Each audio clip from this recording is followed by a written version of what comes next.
Last class में हम लोग ने accounting for government grant ES 12 का ओवरव्यू देखा था, जिसमें हम लोग ने क्या क्या बात की थी। सबसे पहले आपको बताया था कि यहाँ पे गवर्नमेंट ग्रांट में गवर्नमेंट का मतलब सिर्फ गवर्नमेंट से ही नहीं है, इनफैक्ट वेलफेयर ऑर्गेनाइजेशन भी है। साथ ही साथ ग्रांट का मतलब क्या होता है? ग्रांट का मतलब असिस्टेंस होता है जिसकी वैल्यूएशन की जा सके। अगर कोई असिस्टेंस सहयोग ऐसा है जिसकी वैल्यूएशन नहीं होती तो वो ग्रांट नहीं कहा जाता। फिर उसके बाद आपको बताया था रिकॉग्निशन ऑफ ग्रांट की ग्रांट को आप रिकॉग्नाइज कब कर सकते हो। ग्रांट अगर आपको रिसीव हो गया है तो आप रिकॉग्नाइज कर सकते हो, या फिर अगर ग्रांट आपको नहीं भी मिला है लेकिन आपसे ने ग्रांट से रिलेटेड कंडीशन को फुलफिल कर लिया है और आपको पक्की उम्मीद है कि आपको ग्रांट मिल जाएगा तो आप ग्रांट की इनकम को रिकॉग्नाइज कर सकते हो। फिर ग्रांट 5 तरीके के होते हैं जिनकी हमने चर्चा की आपसे।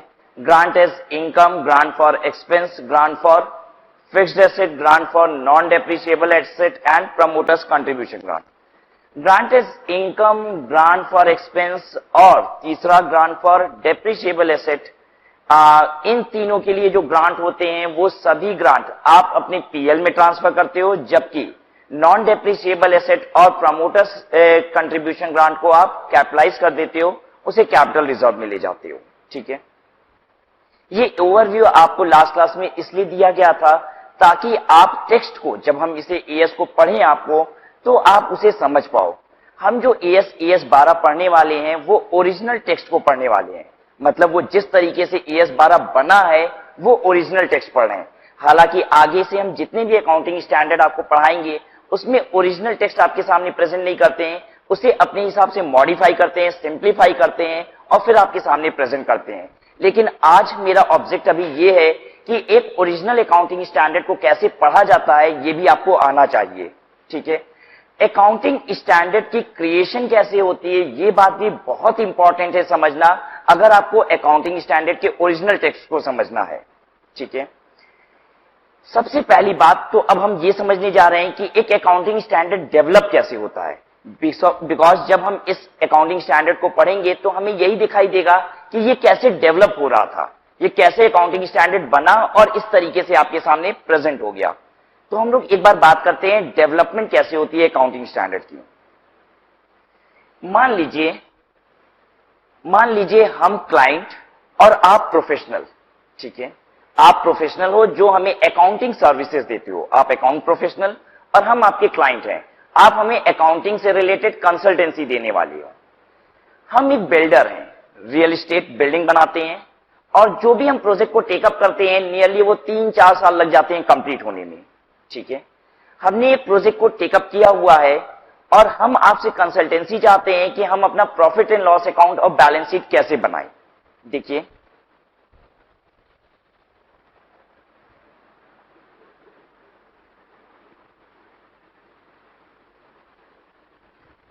हमने आज ये 3 साल हमने ड्रॉ किए हैं, हमने आज एक प्रोजेक्ट को स्टार्ट किया, ये प्रोजेक्ट 3 साल बाद आज से कंप्लीट होगा। ये पहले साल का अंत है, ये दूसरे साल का अंत है, ये तीसरे साल का अंत है।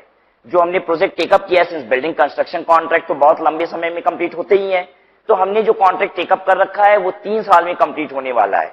तो जरा ये बताइए कि हमारी कंपनी 3 साल में एक बार बैलेंस शीट PL बनाएगी या हर साल PL बैलेंस शीट बनाएगी?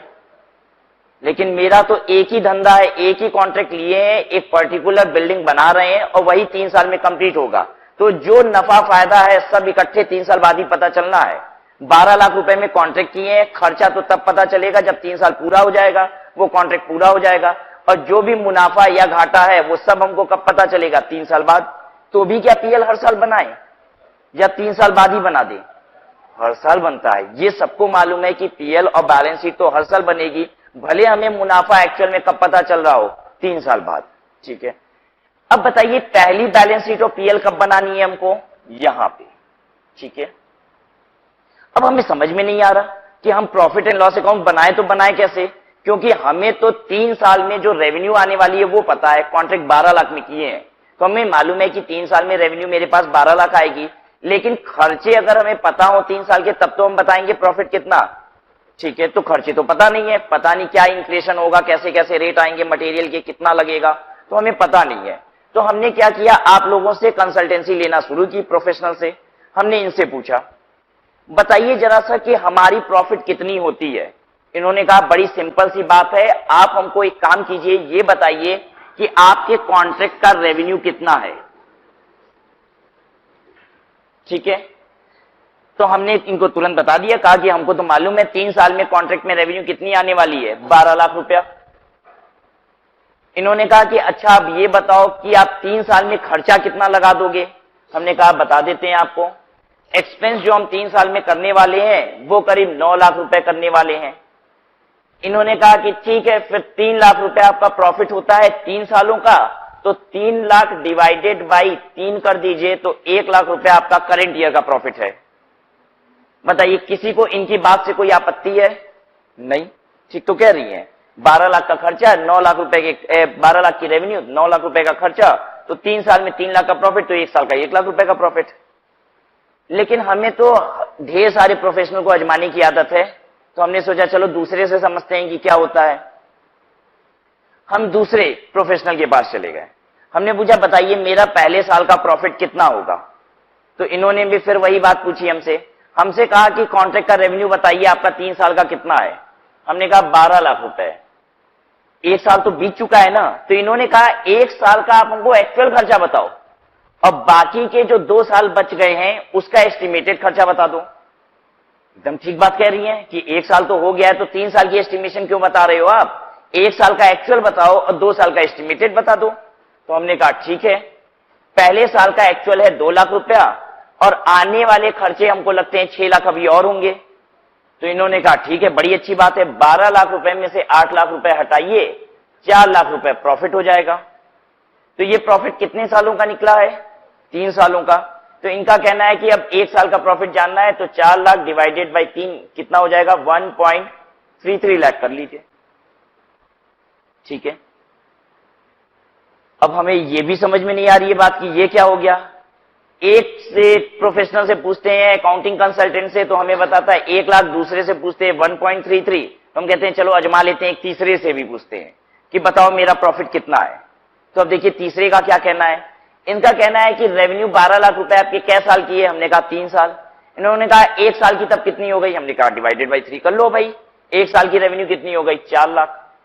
ठीक है, इन्होंने कहा कितना खर्चा लगा चुके हो अभी तक आप पहले साल? तो हमने कितना लगाया था खर्चा पहले साल तक? एक्चुअल खर्चा 2 लाख। हमने कहा 2 लाख रुपए खर्चा लगाया है। तो इन्होंने कहा आपका प्रॉफिट हो गया तब 2 लाख। 1 साल का इन्होंने प्रॉफिट बताया 2 लाख। अब हमें एक बात समझ में आ गई कि अगर आपको ज्यादा कमाना हो तो ज्यादा मेहनत करने की जरूरत नहीं पड़ती है, अपना सीए बदलते जाओ, प्रॉफिट अपने आप बढ़ते जाएगा।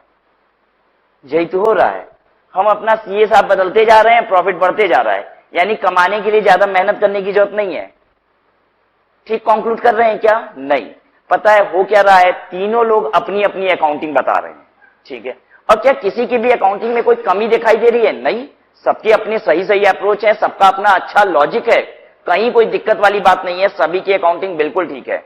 अब होता क्या है, हर कोई जब अपनी अपनी अकाउंटिंग बताता है, तो ऐसे में डिफरेंट अकाउंटिंग अगर प्रिवेल करेगी तो मार्केट में क्या परेशानी आएगी। 2 कंपनीज हैं, ठीक है, 2 कंपनीज हैं, एक कंपनी का चार्टर्ड अकाउंटेंट ये, दूसरी कंपनी के चार्टर्ड अकाउंटेंट ये। ठीक है, दोनों कंपनी एक जैसा काम कर रही है, दोनों कंपनी एक जैसा काम कर रही है, बस दोनों के सीए अलग अलग है, इसलिए एक प्रॉफिट निकाल के दे रहा है 1 लाख और दूसरा प्रॉफिट निकाल के कितना दे रहा है? 2 लाख। एक जैसा ऑपरेशन है, वही कंपनी।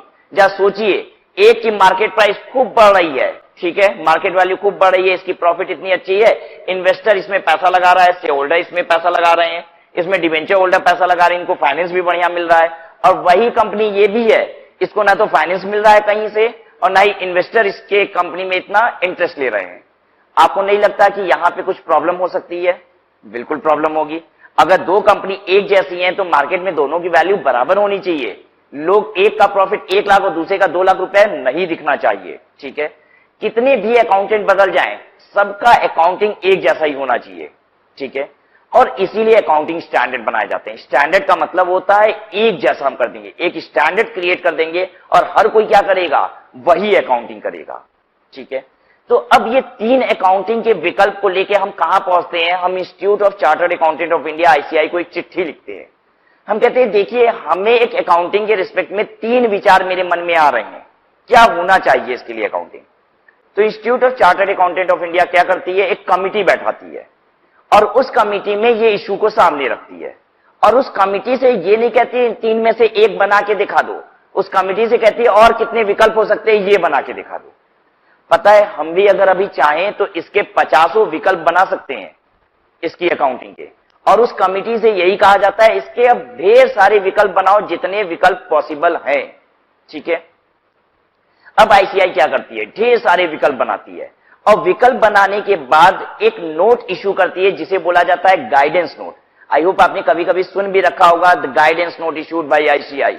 ठीक है, तो गाइडेंस नोट इशू किया जाता है, इसे इंस्टीट्यूट की वेबसाइट पे डाल दिया जाता है, जितने नेशनल और इंटरनेशनल अकाउंटिंग बॉडीज हैं उन सबके पास भी भेज दिया जाता है। ठीक है, और उन सब से कहा जाता है आप अपने ओपिनियन दीजिए, जितने मेंबर्स हैं जितने प्रोफेशनल हैं उन सब से कहा जाता है कि इस पे अपने ओपिनियन दीजिए। वो सब ओपिनियन लेने के बाद आईसीआई अपनी अकाउंटिंग स्टैंडर्ड की कमेटी को फिर से बैठाती है और कहती है मार्केट से अब सारा ओपिनियन आ गया है, अब इसके बाद आप इवैल्यूएट करो और बताओ इसमें से कौन सी अकाउंटिंग बेहतर होगी। ठीक है, इनमें से जो अकाउंटिंग बेहतर लगती है अकाउंटिंग स्टैंडर्ड कमेटी को पूरे फीडबैक ओपिनियन लेने के बाद उसी को फाइनली क्या बना दिया जाता है, स्टैंडर्ड। अब ये स्टैंडर्ड हो गया। पता है अगर अकाउंटिंग स्टैंडर्ड में आपको कोई चीज लगती है कि नहीं इससे अच्छी भी बेहतर अकाउंटिंग हो सकती थी, तो गलत नहीं कह रहा है आपका दिमाग। अरे अकाउंटिंग स्टैंडर्ड बनता ही वहां पे है जहां पे 3-4 विकल्प होते हैं, जहां पे अकाउंटिंग का विकल्प ही एक होता है वहां पे स्टैंडर्ड बनते ही नहीं है। अरे स्टैंडर्ड बनाने की जरूरत ही क्यों पड़ जाती है, तभी जरूरत पड़ जाती है जब एक से अधिक अकाउंटिंग विकल्प लोगों के दिमाग में आते हैं। क्लियर है बात। तो accounting standard is nothing but it's an conclusion where different accounting opinion was being formed. जहां पे ढेर सारे अकाउंटिंग ओपिनियन फॉर्म हो रहे थे तो वहां पे एक कंक्लूजन लाया गया है। ठीक है, क्या अकाउंटिंग स्टैंडर्ड ही सही अकाउंटिंग होती है, ये सब हमको नहीं मालूम। अरे सही क्या है गलत क्या है, नहीं इसमें से कुछ भी गलत नहीं था। हमने इतनी सारी बात की ना, इसमें कुछ भी गलत नहीं था। अरे जो दुनिया को बेहतर लगा वही क्या बन गया, अकाउंटिंग स्टैंडर्ड बन गया। ठीक है, शाहरुख खान ही सबसे बेहतर एक्टर है, कैटरीना कैफ ही सबसे बेहतर एक्ट्रेस है, ये हम नहीं कह सकते और ना ही आप कह सकते हो। ठीक है, जो चल गया सो चल गया। ठीक है, दुनिया ने जिसको पसंद कर लिया वही बेस्ट एक्टर हो गया, वही बेस्ट एक्ट्रेस हो गया। अरे क्या आप उसके एक एक कला को, शाहरुख खान कैसे कैसे हाथ हिला रहा है, ठीक है, इतना कुछ थोड़ी ना आप देखते रहते हो। ठीक है, बस जो प्राइमा फेसी समझ में आ गया एक बार, जिसको दुनिया ने एक्सेप्ट कर लिया वही चीज बेहतर है। This is the same thing that happens with accounting standard. Accounting standard जैसा लोगों ने कंक्लूड किया और अकाउंटिंग स्टैंडर्ड कमेटी ने जो फाइनल कंक्लूजन दे दिया वही क्या बन जाता है, स्टैंडर्ड बन जाता है। तो जब ये स्टैंडर्ड डेवलप होता है तो बड़े सारे डिबेट्स होते हैं। अकाउंटिंग स्टैंडर्ड कमेटी के लोग ही क्या करते हैं, आपस में भिड़ते हैं। तो भाई दो दिमागदार लोग अगर भिड़ेंगे भी तो कंक्लूजन अच्छा ही आएगा। तो कुल मिला के कंक्लूड कर देते हैं और वो क्या बन जाता है, अकाउंटिंग स्टैंडर्ड। ठीक है ये बात। चलिए देखते हैं हम लोग AS12 पढ़िए। Accounting for government grant. Government refers to government agencies and similar bodies whether local, national or international. Government grants are assistance by government in cash or kind to an enterprise for past or future compliance with certain conditions. They exclude those form of government assistance which cannot reasonably have a value placed upon them.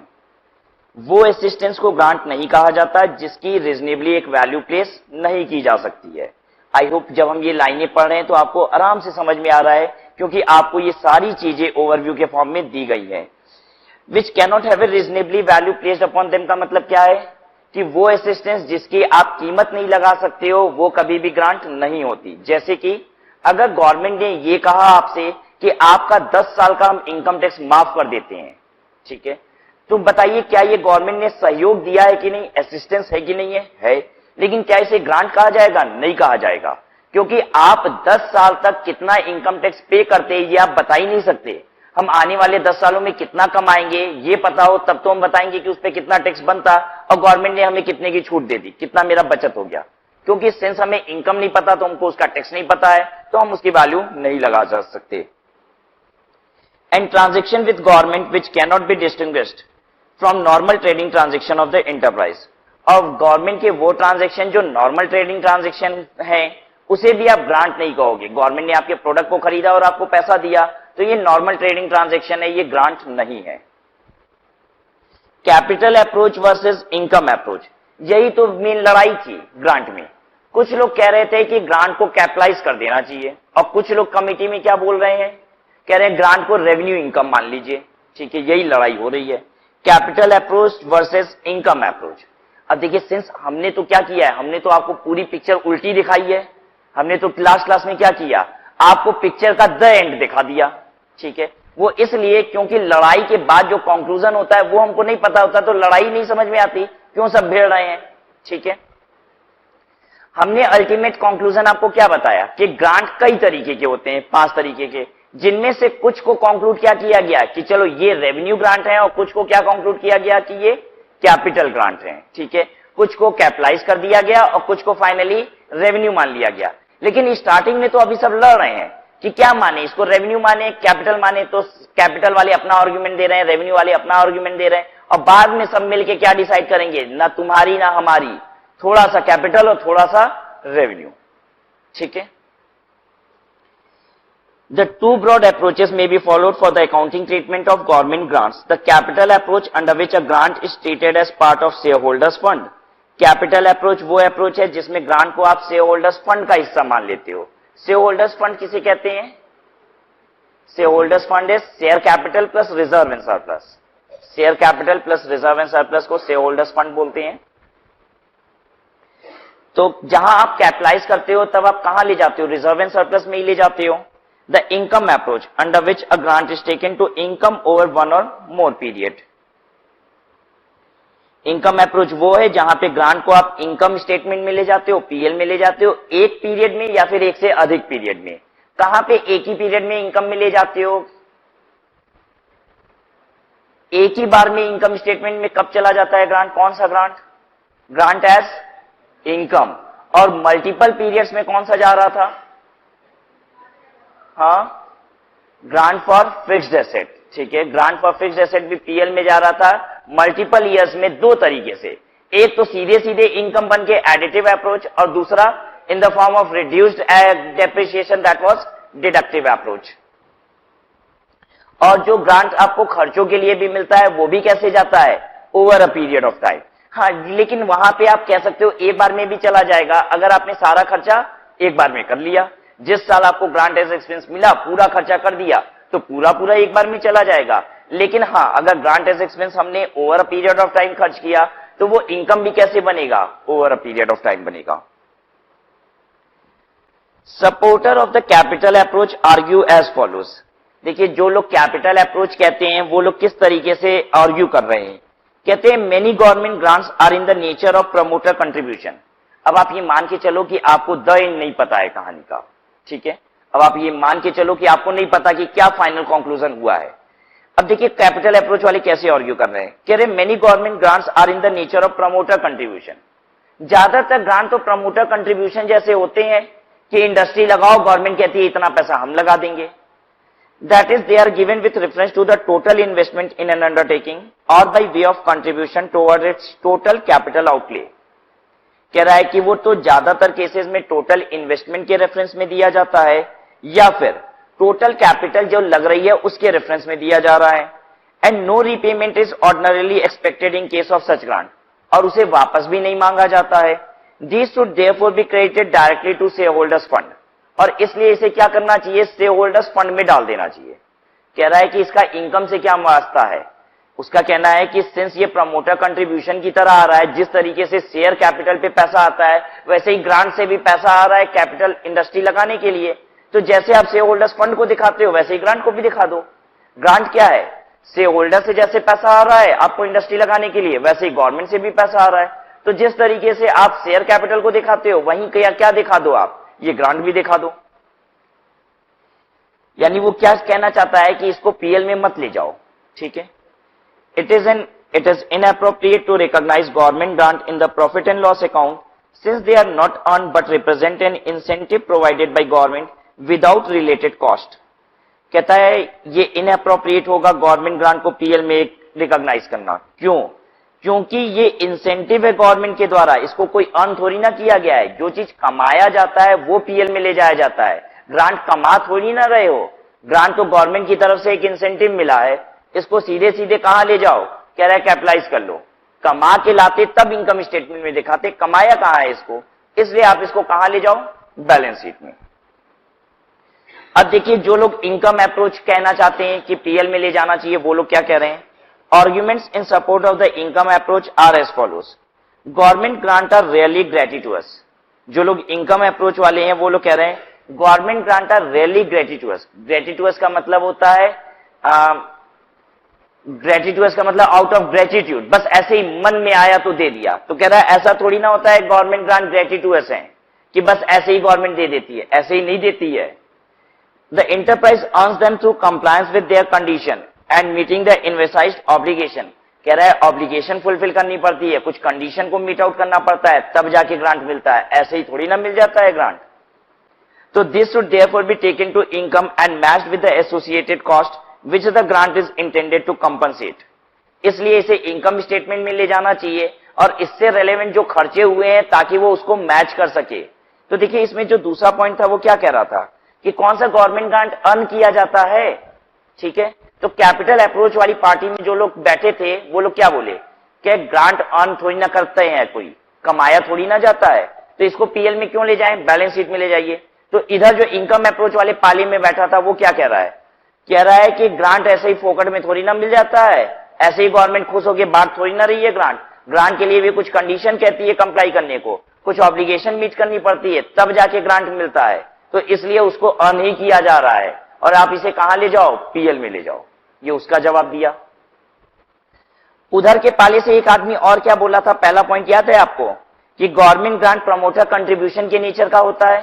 तो इधर वाली पाली का आदमी देखो उसका जवाब दे रहा है सेकेंड पॉइंट में, कह रहा है in case grant are credited to share holders fund no correlation is done between the accounting treatment of the grant and the accounting treatment of the expenditure to which the grant relates.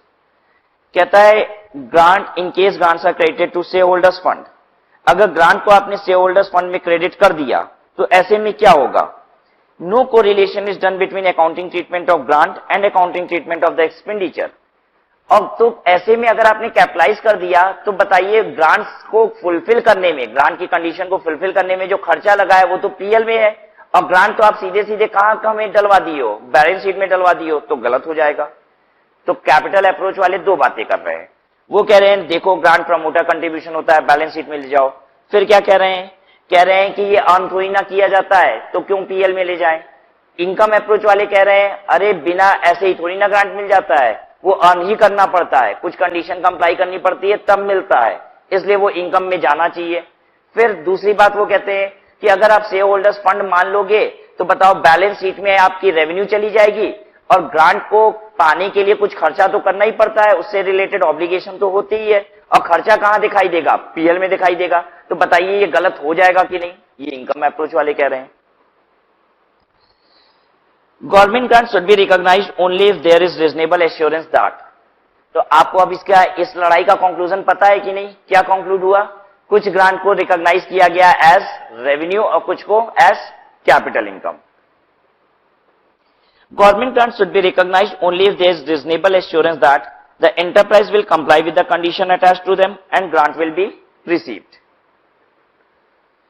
Mere receipt of a grant is not necessarily a conclusive evidence that condition attaching to the grant have been or will be fulfilled. An appropriate amount in respect of such earned benefit estimated on a prudent basis is credited to income for the year even though the actual amount of such benefit may be settled and received after the end of the relevant accounting period. क्या कहता है, यहां बात हो रही है grant for expense की, ठीक है।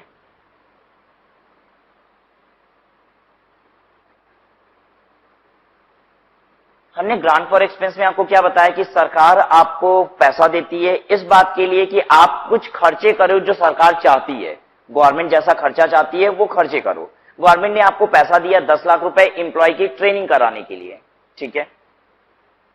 अगर आपको 10 लाख रुपए मिल गए तब तो आप तुरंत एंट्री कर देते हो, क्या बोलो, बैंक डेबिट टू ग्रांट, और फिर उसके बाद आपने एंट्री कर दी बैंक डेबिट टू ग्रांट, और फिर उसके बाद आप जितना खर्चा करते हो खर्चे की एंट्री करते हो। हमें तो 10 लाख रुपए आ गया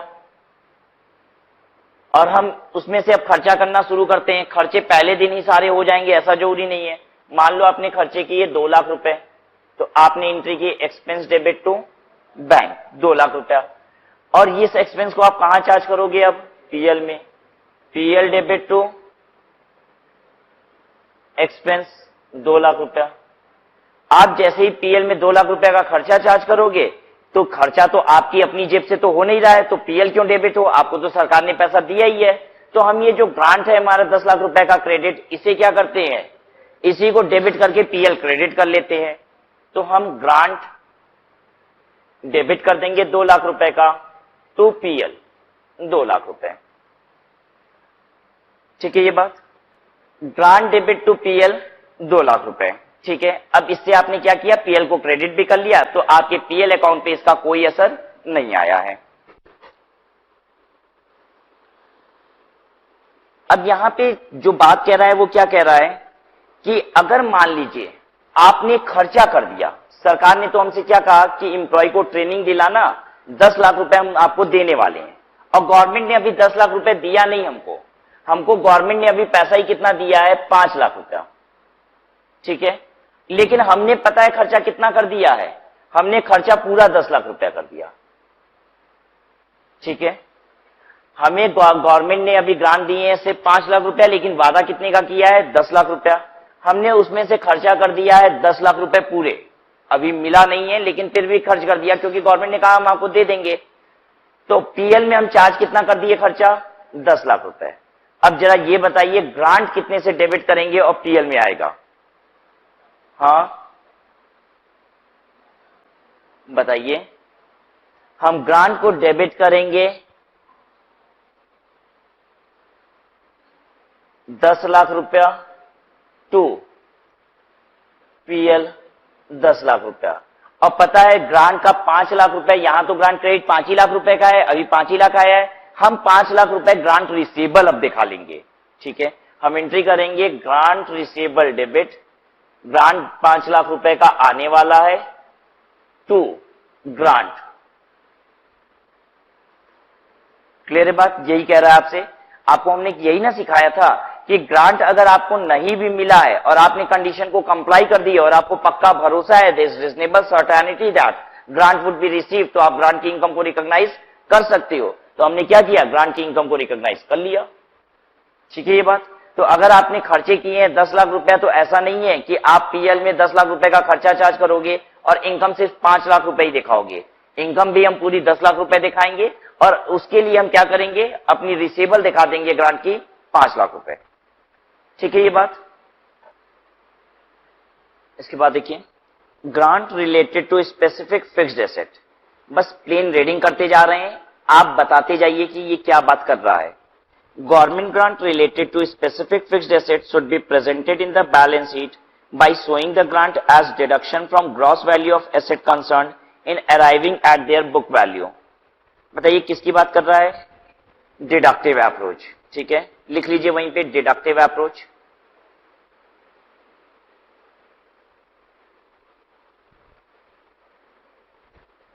सेकेंड पॉइंट देखिए, Alternatively, government grant related to depreciable fixed asset may be treated as deferred income, which should be recognized in the profit and loss statement on a systematic and rational basis over the useful life of the asset.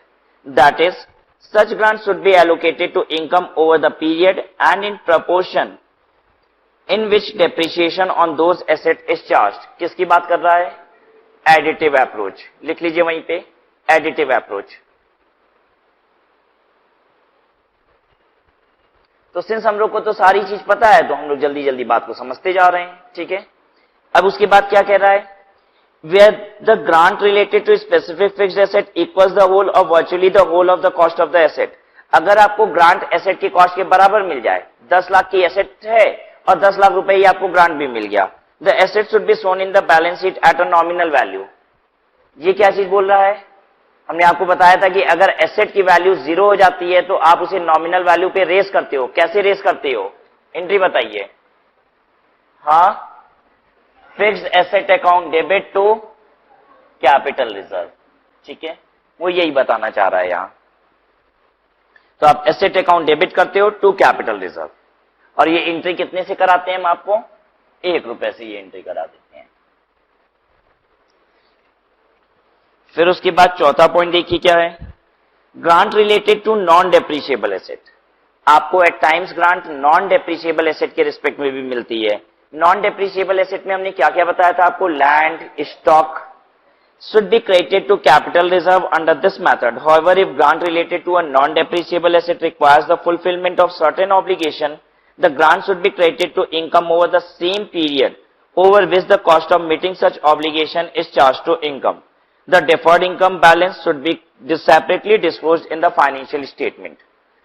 कह रहा है कि अगर non depreciable asset के साथ आपके पास obligation भी आ रही है, ऑब्लिगेशन का मतलब होता है, हम तो उसको अलग से ही कहते हैं ग्रांट फॉर एक्सपेंस। अगर ऑब्लिगेशन आ रही है मतलब ग्रांट फॉर एक्सपेंस है, हमें खर्चा करना है, तो उसको तो हम over a period of time income statement में दिखाते हैं। और बाकी जो नॉन डेप्रिशिएबल एसेट के रिस्पेक्ट में ग्रांट मिलती है, लैंड के लिए, स्टॉक के लिए, उसे भी क्या करते हैं? उसे सीधे सीधे कैपिटलाइज कर देते हैं, ठीक है। Recognition of government grant. Government grant related to revenue, government grant related to revenue should be recognized on a systematic basis in the profit and loss statement over the period necessary to match them with the related cost they are intended to compensate. कह रहा है grant जो revenue के लिए आती है, मतलब कि एक्सपेंस के लिए आती है, ठीक है, कह रहा है उसे सिस्टमैटिक बेसिस पे पीएल पे डालिए, जिस रिलेशन में खर्चे हुए हैं उसी रिलेशन में डालिए। Such grants should be either shown separately under other income or deducted in reporting the related expenses. आपको ग्रांट एज एक्सपेंस अगर मिलता है तो उसे बैलेंस शीट में कैसे, पीएल में कैसे प्रेजेंट करना चाहिए? ये रहा, इसी को देखिए। अब ये ग्रांट को हम कैसे पीएल में प्रेजेंट करेंगे? ये रही मेरी पीएल, हम इसमें लिखेंगे टू एक्सपेंसेस, 10 लाख रुपया बाहर, और इसी में से ग्रांट को लेस कर दीजिए 10 लाख रुपया, और यहां नील ले आइए। या फिर दूसरा तरीका पीएल बनाने का, आप इधर तो क्या लिखिए, टू एक्सपेंसेस पीएल में 10 लाख रुपया, और क्या करना चाहिए हमको?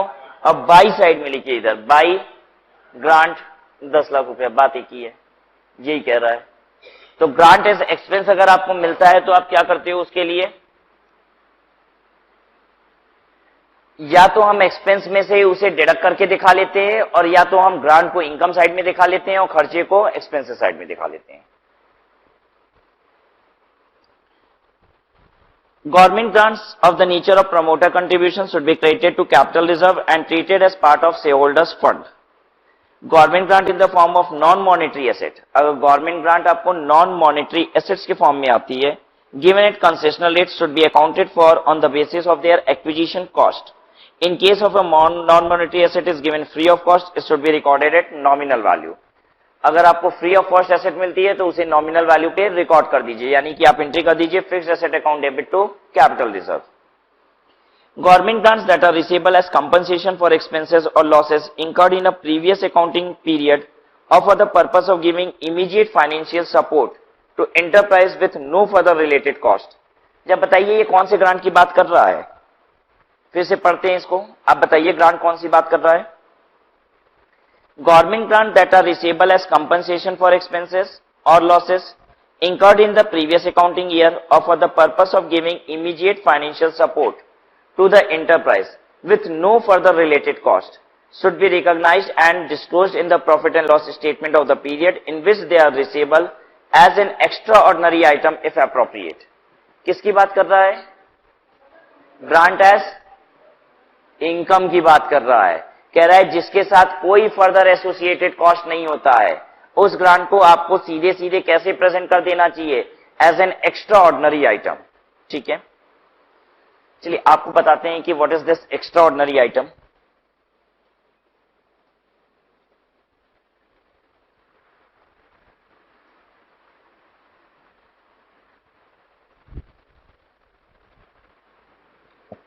इनकम स्टेटमेंट बनाइएगा आप भी।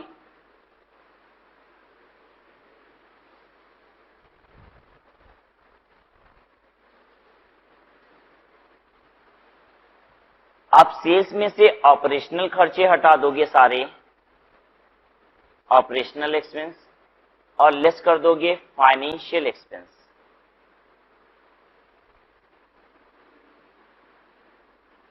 तो आपको मिलता है प्रॉफिट बिफोर टैक्स। ठीक है, इस प्रॉफिट बिफोर टैक्स में से आप टैक्सेस को लेस कर दोगे तो आपके पास आता है प्रॉफिट आफ्टर टैक्स।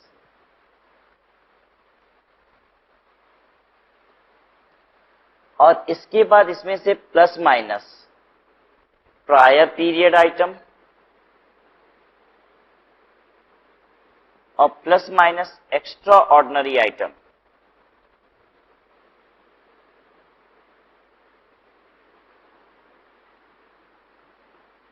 तो ये होता है profit.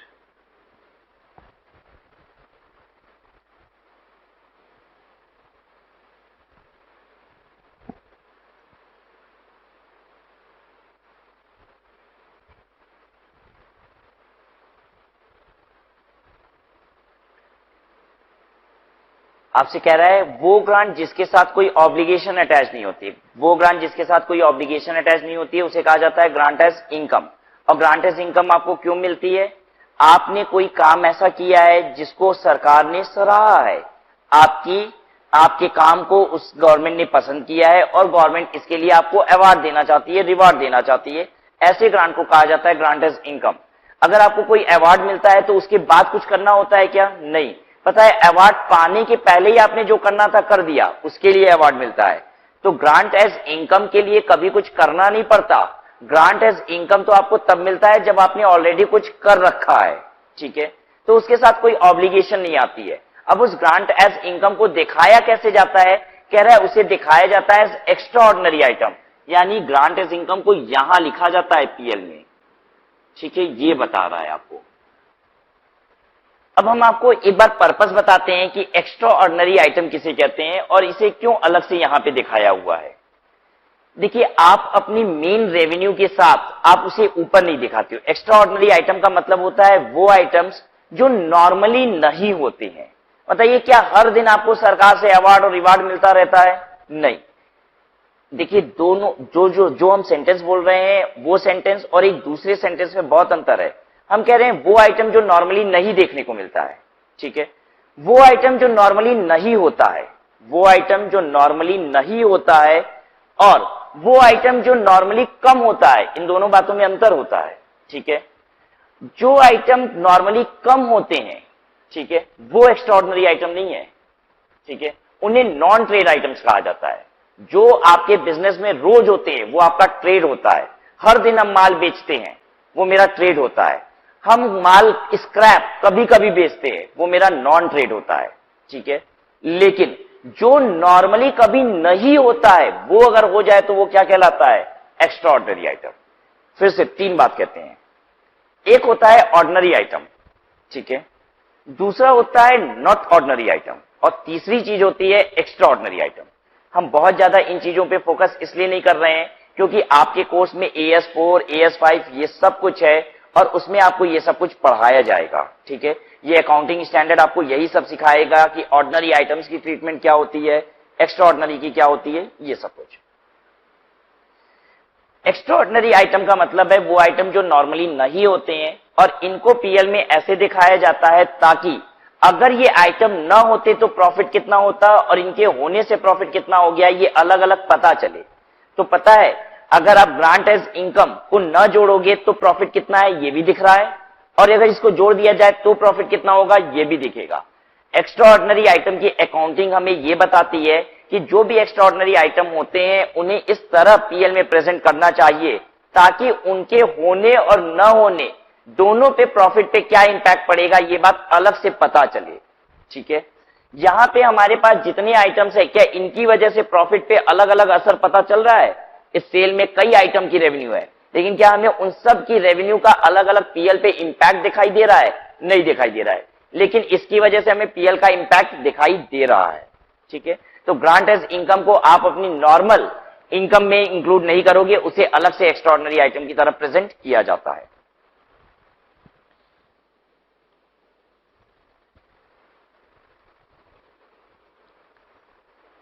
A contingency related to a government grant, अगर आपको कंटिजेंसी दिखाई देती है related to government grant arising after the grant has been recognised, आपने तो ग्रांट की इनकम को रिकॉग्नाइज कर लिया, पता है क्यों? क्योंकि आपने ग्रांट की कंडीशन को कंप्लाई कर दिया था और आपको लग रहा था कि गवर्नमेंट आपको ग्रांट दे देगी, लेकिन कुछ दिनों बाद आपको लगता है कि अब गवर्नमेंट ग्रांट नहीं देगी।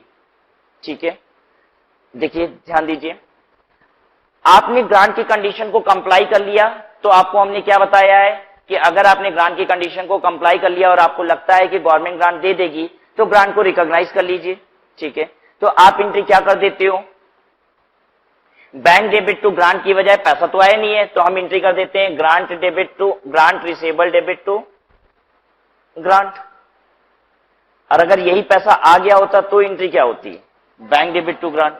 ठीक है, लेकिन ये एंट्री कब होती है, जब आपने ग्रांट से रिलेटेड ऑब्लिगेशन को फुलफिल कर दिया और there is a reasonable certainty that grant would be received, तो आप ये एंट्री कर लेते हो, आप कहते हो grant receivable debit to grant. यहां पे क्या बात हो रही है, contingency related to the grant. अब 4 दिन बाद आपको लग रहा है कि ये ग्रांट आपको नहीं मिलेगा, ऐसा हो सकता है कि नहीं? हो सकता है। और 4 दिन बाद हमको पता नहीं क्यों समझ में आ रहा है कि पता नहीं लगता है कि ये नहीं मिलेगा, हमने ये अकाउंटिंग एंट्री कर ली है, अब क्या करें बताइए, क्या करें? आप कहोगे कि इसको हम रिवर्स कर लेते हैं, ठीक है, और उसके 4 दिन बाद गवर्नमेंट ने आपको ग्रांट दे दिया, अब क्या करें? तो आप कहोगे फिर से एंट्री मार दीजिए ग्रांट की। और दूसरी चीज, अभी उससे भी बड़ी समस्या आपको बताते हैं, अभी हमने ये एंट्री मारी ताजा ताजा, grant receivable debit to grant, ठीक है, 5 अप्रैल को मारी, 15 अप्रैल को हमें लग रहा है गवर्नमेंट ग्रांट नहीं देगी, आपने कहा रिवर्स कर दीजिए सर, कर दिया। फिर 25 अप्रैल या 5 मई को हमको लग रहा है गवर्नमेंट ग्रांट दे देगी, पता नहीं क्यों अब ऐसा लगने लग गया कि लग रहा है मिल जाएगा, कागज आगे बढ़ गया डिपार्टमेंट में, हमको लग रहा है मिल जाएगा, आप कहोगे फिर से सर एंट्री मार दीजिए, मार दिया। फिर जून में जाके फिर हमने देखा कि सब आनाकानी कर रहे हैं, दे नहीं रहे हैं, तो आप क्या कहोगे, सर रिवर्स कर दीजिए। अरे ऐसे थोड़ी ना होता है, जैसा सोच के देखिए कि आप अगर ऐसा करते हो, हम आपसे कुछ वो उन चीजों की बात कर रहे हैं जो आप करते हो, जो एंट्री, ठीक है, आपने सेल की एंट्री क्या करते हो, डेटर डेबिट टू सेल, आपने यही एंट्री की ना, डेटर डेबिट टू सेल, और करने के 4 दिन बाद लगता है डेटर पैसा नहीं देगा, तो आप एंट्री कर देते हो सेल डेबिट टू डेटर। हाँ नहीं, आप कह रहे हो कि ये तो हम नहीं करते हैं, तो फिर मेरे वाले केस में कैसे कह दिया आप कि ऐसा करोगे? आपने हमसे कह दिया कि सर रिवर्स कर दीजिए इसको, आप तो नहीं करते हो ये वाली एंट्री, तो हम क्यों कर दें ये वाली एंट्री? पता है, जब भी एक बार रेवेन्यू रिकॉग्नाइज हो जाती है तो उसके लिए प्रोविजंस बनाए जाते हैं, उसके लिए कंटिजेंसीज बनाई जाती हैं, ठीक है, आप प्रोविजन बनाते हो, कंटिजेंसी क्रिएट करते हो, आप कभी भी रेवेन्यू को रिवर्स नहीं करते हो, ठीक है। तो बिल्कुल यहां पे भी वही चीज होगा, अगर आपने ग्रांट की इनकम को एक बार रिकॉग्नाइज कर लिया है, तो अगर आपके मन में डाउट आता है तो आप चेक कीजिए कि वो डाउट कितना बड़ा है। There is an accounting standard that is AS4 जो आपको सिखाता है कंटिजेंसीज, ठीक है। तो हम लोग एक अकाउंटिंग स्टैंडर्ड पढ़ेंगे जिसमें हम लोग पढ़ेंगे AS4 contingencies and events occurring after the balance sheet date, और वहां पे हम लगभग एक पूरी क्लास लगा देते हैं आपको ये समझाने के लिए कि कंटिजेंसी क्या होती है। लेकिन अभी जितनी जरूरत है उतनी बात बताते हैं आपको, कंटिजेंसी और प्रोविजन में क्या अंतर होता है। अगर हमें ये लगता है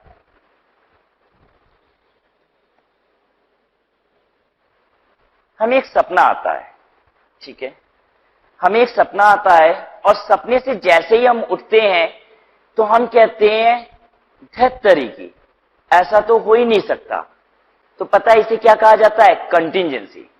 हम सपने से उठते हैं और कहते हैं हाँ ऐसा हो सकता है, ठीक है, तो पता है इसे क्या कहा जाता है, प्रोविजन, ठीक है। आपको पता है कि नहीं, अकाउंटिंग में सिर्फ बुरे सपने की अकाउंटिंग की जाती है, अच्छे सपनों की अकाउंटिंग नहीं होती है, ये प्रूडेंस प्रिंसिपल सिखाता है। अगर आपको कुछ फेवरेबल दिखाई दे रहा हो तो अकाउंटिंग नहीं होती है, लेकिन हाँ कुछ बुरे सपने आते हैं तो उसकी अकाउंटिंग कर दी जाती है। तो हमने आपको बताया कि प्रोविजन और कंटिजेंसी कब होता है, बुरा सपना आया, ठीक है, अगर अच्छा सपना आया तो तब तो भूल जाओ, अकाउंटिंग थोड़ी ना होती है उसकी, ठीक है। अगर बुरा सपना आया तो, और सपना आने के बाद हम ये कहते हैं तरीके ये नहीं हो सकता, देन इट इज कंटिजेंसी। और सपना आपको आया और उठते ही आपने कहा हाँ हो जाएगा, मन में डर भी आ रहा है, देन इट इज प्रोविजन। तो आपको लगभग मतलब समझ में आ गया है कि कंटिंजेंसी में डर बहुत कम होता है, मतलब ना के बराबर होता है, लेकिन दिमाग में एक बार क्लिक जरूर करता है, वो कंटिंजेंसी होता है। और प्रोविजन दिमाग में क्लिक भी करता है और मन में डर भी होता है कि ऐसा हो जाएगा, तब आप प्रोविजन बनाते हो। ठीक है, कंटिंजेंसी को अगर हमें डिफाइन करना हो तो हम कह सकते हैं जहां पे 5% का डाउट होता है लगभग। ठीक है, और करीब अगर हमें परसेंटेज टर्म से डिफाइन करना हो प्रोविजन को तो हम कहेंगे 5% से 25% तक का अगर डर दिखाई दे रहा है तो प्रोविजन है। ठीक है, ये बात।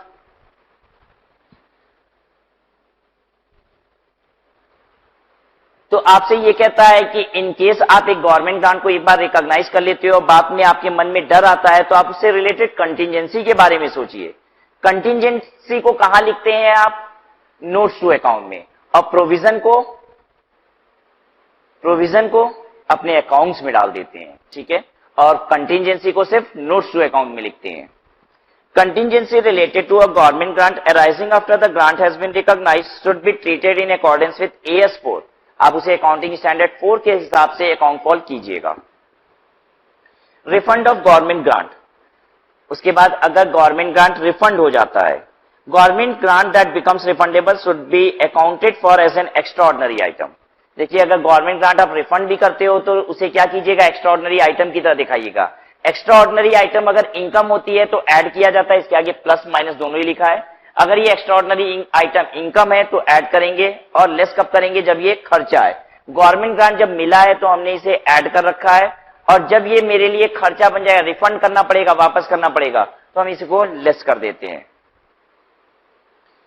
The amount refundable in respect of a grant related to revenue should be applied first against any unamortized deferred credit।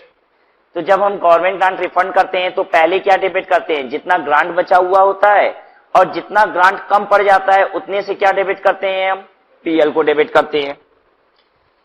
To the extent that the amount refundable exceeds any such deferred credit or where no deferred credit exists, the amount should be charged to PL account। The amount refundable in respect of grant related to a specific fixed asset should be recorded by increasing the book value of the asset or by reducing the capital reserve or the deferred income balance as appropriate by the amount refundable। कहता है कि अगर amount refundable होता है in respect of specific fixed asset, तो आप क्या करते हो? बुक वैल्यू को इंक्रीज कर देते हो। कब करते हो book value of asset increase? Deductive approach में, एडिटिव अप्रोच में? हाँ, book value of asset government grant जब रिफंड होता है तो कब इंक्रीज करते हैं? कौन से अप्रोच में? डिडक्टिव अप्रोच में। जब आपने बुक वैल्यू डिक्रीज की थी तभी तो आप बुक वैल्यू इंक्रीज भी करोगे रिफंड के समय पे। As appropriate by the amount refundable in the first alternative, that is where the book value of the asset is increased, depreciation on the revised book value should be provided prospectively over the residual useful life of the asset। Government grant in the nature of promoter contribution that become refundable should be reduced from the capital reserve। अगर promoter contribution grant मिला था तो उसके लिए आपने credit क्या किया था? Capital reserve. तो अगेन डेबिट भी किसे कर देते हैं? कैपिटल रिजर्व को। Disclosure, the following should be disclosed. आपको नोट्स टू अकाउंट में डिस्क्लोजर क्या क्या देना होता है AS 12 के रिस्पेक्ट में? Accounting policy adopted for government grant, आपकी क्या अकाउंटिंग पॉलिसी है? रेवेन्यू में चार्ज कर रहे हो, कैपिटलाइज कर रहे हो, ये बात नोट्स टू अकाउंट में लिखिए। Including the method of presentation in the financial statement, the nature and extent of government grant recognise in the financial statement, आपने किस नेचर का ग्रांट रिकॉग्नाइज किया है और कितना रिकॉग्नाइज किया है। ठीक है, including grants of non monetary asset given at concessional rate of free of cost. कभी कभी आपके पास नॉन मॉनेटरी एसेट्स आती हैं, फ्री ऑफ कॉस्ट एसेट आती हैं, तो जब ये बताइए बैलेंस शीट में अगर मेरे पास फ्री ऑफ कॉस्ट 5 करोड़ रुपए की एसेट फ्री ऑफ कॉस्ट आ जाती है तो बैलेंस शीट में कितने की दिखाई दे रही होगी? नॉमिनल वैल्यू पे 1 रुपए पे। ठीक है, तो बताइए हम अपने इन्वेस्टर को, शेयर होल्डर को कैसे बताएंगे कि मेरे पास 5 करोड़ की या 50 करोड़ रुपए की मशीन है? इस बात को हम नोट्स टू अकाउंट में लिख देते हैं। अगर आपको fixed asset free of cost मिलती है तो बताइए आप उसके लिए क्या एंट्री कर पाओगे? कोई एंट्री नहीं बन पाती है। तो हमने कहा है कि उसे नॉमिनल वैल्यू पे रेस कर देते हैं। हम फिक्स्ड एसेट अकाउंट डेबिट 1 रुपया टू कैपिटल रिजर्व कर देते हैं। लेकिन बताइए हमारी बैलेंस शीट को देख के कैसे किसी को पता चलेगा कि मेरे पास 50 करोड़ की मशीन है? तो अब इस 50 करोड़ रुपए को हम कहां लिख देते हैं? नोट्स टू अकाउंट में। हम ये बात डिस्क्लोज कर देते हैं कि मेरे पास 50 करोड़ रुपए की मशीन गवर्नमेंट ग्रांट के तौर पे आई थी, जो हमने 1 रुपए पे रेस करके बैलेंस शीट में दिखा रखा है। ठीक है ये बात। चलिए अब इसके क्वेश्चंस देखते हैं। Question 1, Humi Limited received a grant of rupee 2 crore from the central government for the purpose of a special machinery during 98-99। Humi Limited को 2 करोड़ रुपए का ग्रांट मिला है 98-99 में। किस लिए मिला है ये ग्रांट? स्पेशल मशीनरी खरीदने के लिए। The cost of machinery was 20 crores and had a useful life of 9 years। Machinery की कॉस्ट 20 करोड़ रुपए है और उसकी यूजफुल लाइफ कितनी है? 9 साल। During 2000-2003, the grant has become refundable due to non-fulfillment of certain condition attached to it। 2002-03 में grant refundable हो गया क्योंकि आपने वो कंडीशन फुलफिल ही नहीं की जो आपको कंडीशन कही गई थी। Assume that entire grant was deducted from cost of machinery in the year of acquisition। ये मान लीजिए कि इंटायर ग्रांट को आपने कॉस्ट ऑफ मशीनरी से डिडक्ट किया था ईयर ऑफ एक्विजिशन में, यानी कि 98-99 में। कौन सा अप्रोच लगाया था? इसका मतलब डिडक्टिव अप्रोच लगा रखा था। State with reason the accounting treatment to be followed in the year 2002-03। 2002-03 में क्या अकाउंटिंग ट्रीटमेंट किया जाएगा? पहले डिस्कस कीजिए क्वेश्चन को। 2002-03 में हम लोग क्या करेंगे? हम गवर्नमेंट ग्रांट वापस करते हैं। पहली एंट्री बताइए क्या करते हैं? Grant refundable debit to bank. अब ये ग्रांट रिफंडेबल कहां जाएगा? फिक्स एसेट की कॉस्ट को इंक्रीज कर देगा। डिडक्टिव अप्रोच में फिक्स एसेट की कॉस्ट को वापस इंक्रीज कर देता है। आप एंट्री करोगे fix asset account debit to grant refundable, और फिर फर्दर उसके बाद हमारा डेप्रिसिएशन बदल जाएगा बुक वैल्यू के बढ़ जाने से। ठीक है, काम सिर्फ इतना ही करना है, लेकिन हम क्या कर रहे हैं, इस क्वेश्चन से आपको पूरा डिडक्टिव अप्रोच समझाते हैं। यानी 1998-99 में जब मशीन खरीदी गई थी तो क्या अकाउंटिंग हुई थी, और फिर जब वापस हो गया ग्रांट 2002-03 में तब क्या अकाउंटिंग होगी। हालांकि आपको करना क्या है इस क्वेश्चन में, सिर्फ 2002-03 में ग्रांट रिफंड की अकाउंटिंग करनी है, लेकिन हम पूरा डिडक्टिव अप्रोच आपको समझाते हैं इस क्वेश्चन से। ठीक है,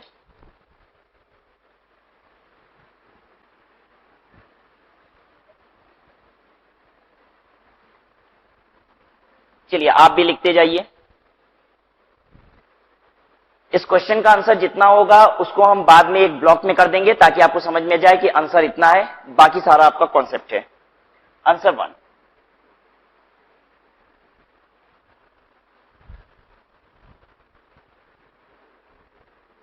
ईयर 1998-99 आप लगा रहे हो इसमें deductive approach.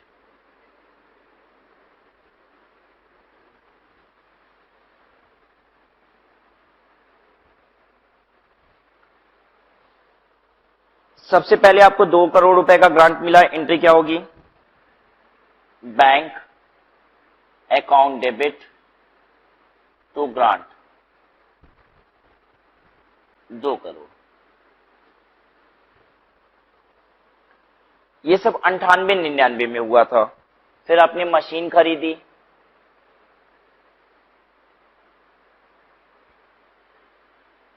Machine debit to bank 20 crore.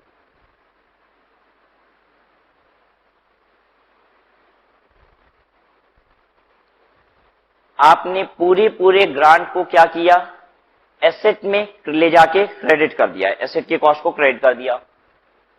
आपने डिडक्टिव अप्रोच लगा दिया, grant debit to machine,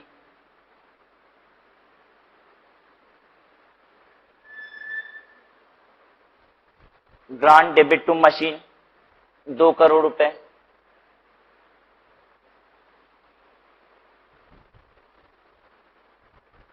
annual depreciation अब कितना होगा? 20 करोड़ माइनस 2 करोड़ रुपए से ग्रांट से घट गया, 18 करोड़ की मशीन हो गई, डिवाइडेड बाय लाइफ उसकी 9 साल। 2 करोड़ का ग्रांट डेप्रिसिएशन, इसकी एंट्री क्या हुई होगी? Depreciation debit 2 crore to machine 2 crore.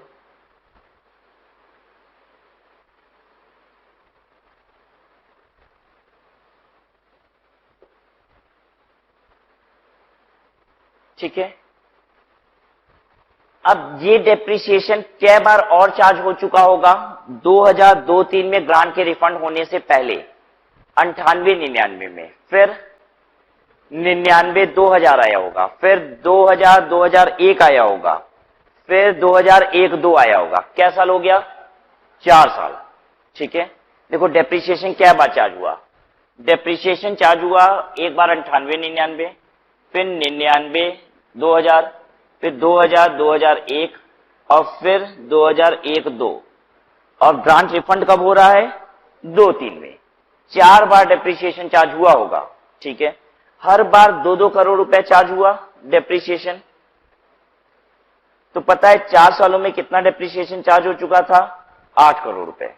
ठीक है, अब बिफोर रिफंड मेरी फाइनेंशियल पोजीशन क्या थी वो हम आपको बता रहे हैं। Book value of asset, book value of asset before refund of grant,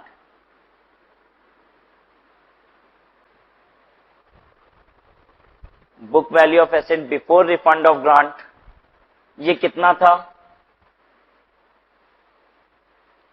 18 crore minus 8 crore. जब मशीन खरीदे थे 20 करोड़ की थी, तुरंत ग्रांट 2 करोड़ का कम कर दिए थे, उसमें 18 करोड़ हो गई थी, और 4 सालों में डेप्रिसिएशन लगा दी हो 8 करोड़। तो मशीन की वैल्यू कितनी थी उस समय? 10 करोड़ रुपए। ठीक है, अब हम ईयर 2002-03 की बात कर रहे हैं।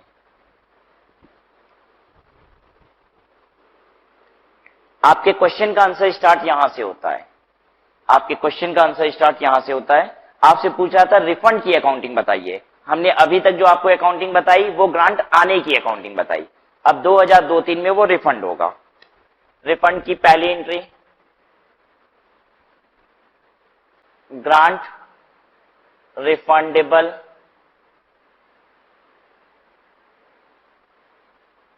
डेबिट टू बैंक, 2 करोड़ रुपए।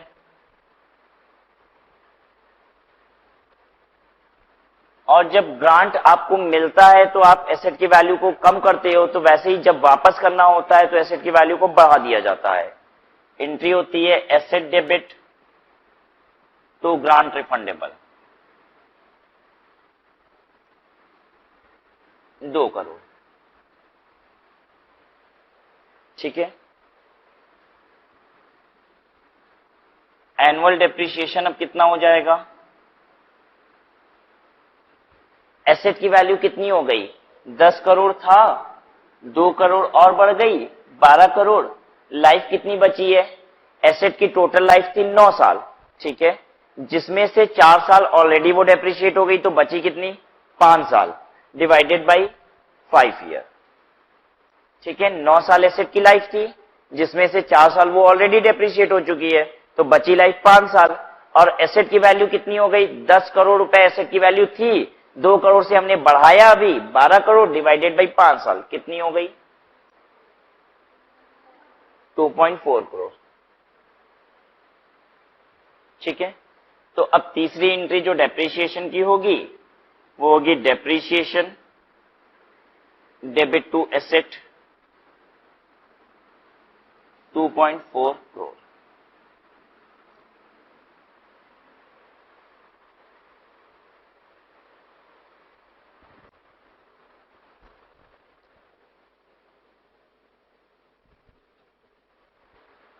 क्लियर है सबको? ये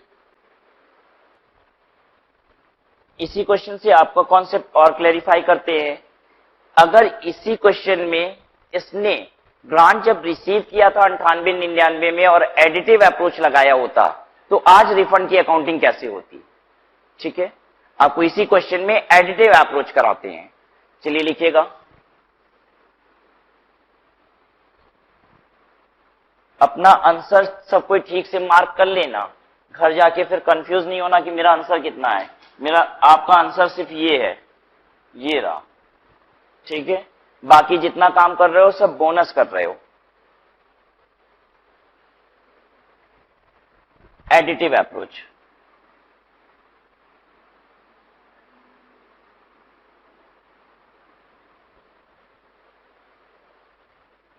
पहले तो हम एडिटिव अप्रोच की भी आपको अकाउंटिंग करा रहे हैं 98-99 की।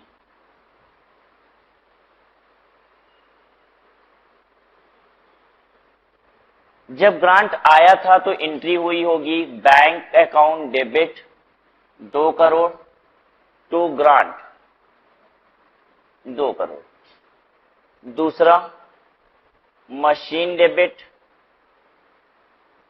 To bank 20 crore. और ग्रांट को अब हमने एसेट की कॉस्ट से कोई ट्रांसफर नहीं किया होगा, मतलब हमने एसेट की वैल्यू को रिड्यूस नहीं किया होगा। ग्रांट अलग चल रहा होगा, मशीन अलग चल रहा होगा।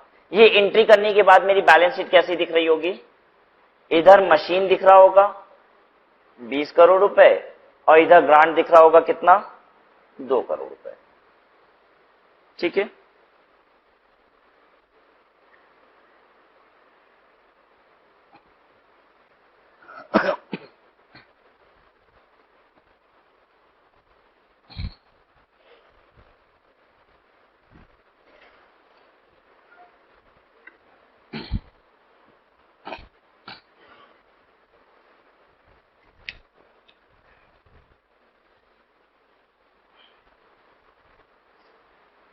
अब देखिए हर साल क्या होता है, ये मशीन डेप्रिशिएट होते जाती है और ये ग्रांट हर साल एमोर्टाइज होते जाता है। ठीक है।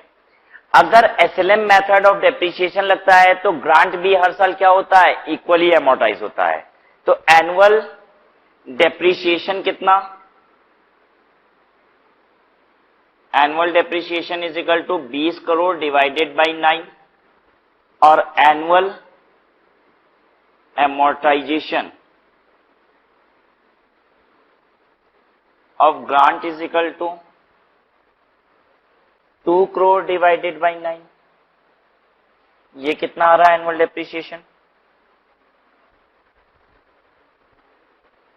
2.22 करोड़। और ये कितना आ रहा है? 0.22 करोड़।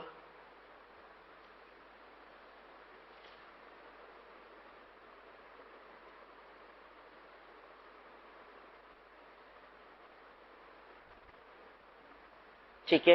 अब बैलेंस शीट आपकी कैसी दिखाई दे रही होगी? इमीडिएटली बिफोर रिफंड, रिफंड के जस्ट पहले, वापस करने से पहले बैलेंस शीट कैसी दिख रही होगी?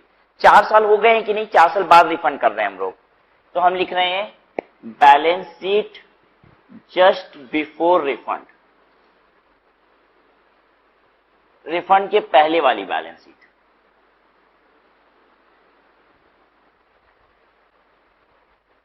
इधर मेरा ग्रांट है कितने रुपए का? 2 करोड़ माइनस 0.22 करोड़, 0.22 करोड़ इंटू 4। देखो 2 करोड़ रुपए में से 0.22 करोड़ करके 4 बार वो एमोर्टाइज हो गया होगा, तो कितना बचा होगा? 1.18,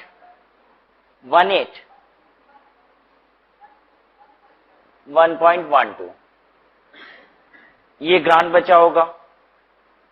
और इधर मशीन कितने की बची होगी? 20 करोड़ की मशीन है, माइनस 2.22 करोड़ इंटू 4।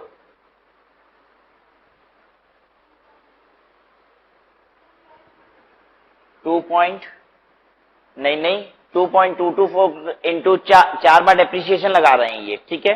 2.22 इंटू 4 ये 4 बार डेप्रिसिएशन है। 20 करोड़ में से माइनस करके बताइए।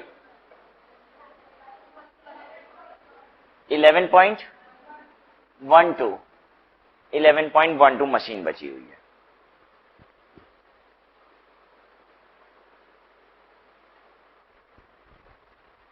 अब हम आ रहे हैं ईयर 2002-03 में, रिफंड वाले ईयर में। एंट्री बताओ, पहली entry grant refundable debit to bank. ठीक है। दूसरा, अब ग्रांट रिफंडेबल क्रेडिट करके क्या चीज डेबिट करोगे? जितना ग्रांट बचा हुआ है इसको आप डेबिट खत्म कर दीजिए और साथ ही साथ इस जितना बैलेंस बच गया उससे पीएल डेबिट कर दीजिए।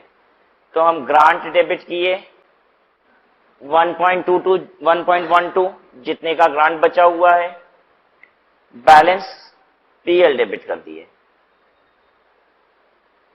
अब जरा ये बताओ जो बैलेंस बच रहा है कितना बचा है, 0.88 करोड़, ठीक है। क्या ये 0.88 करोड़ से पीएल हमारा पहले कभी क्रेडिट हुआ है? हुआ है। 0.22 करोड़ करके 4 बार पीएल मेरा क्रेडिट हुआ है। जब भी आप एमोर्टाइज कर रहे थे तो क्या क्रेडिट कर रहे थे? पीएल को ही तो क्रेडिट कर रहे थे। तो जितना मेरा पीएल क्रेडिट हुआ है उतना ही मेरा पीएल अब डेबिट हो जा रहा है, और जो ग्रांट बचा हुआ है उसको हमने डेबिट करके खत्म कर दिया। तो ग्रांट रिफंडेबल,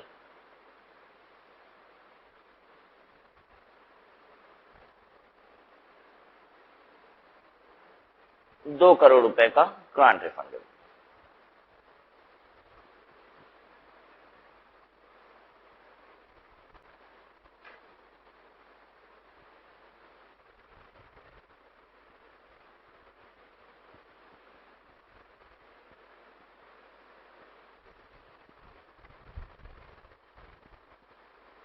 ये बताइए एसेट की बुक वैल्यू में कोई चेंज आएगा कि नहीं ग्रांट रिफंड होने से?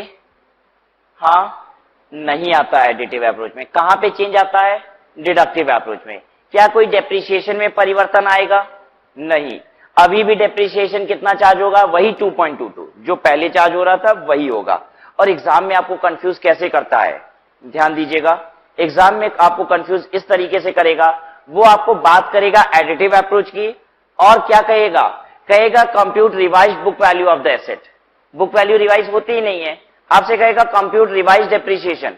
डेप्रिसिएशन में कोई रिवीजन होता ही नहीं है यहां पे, ठीक है ये बात।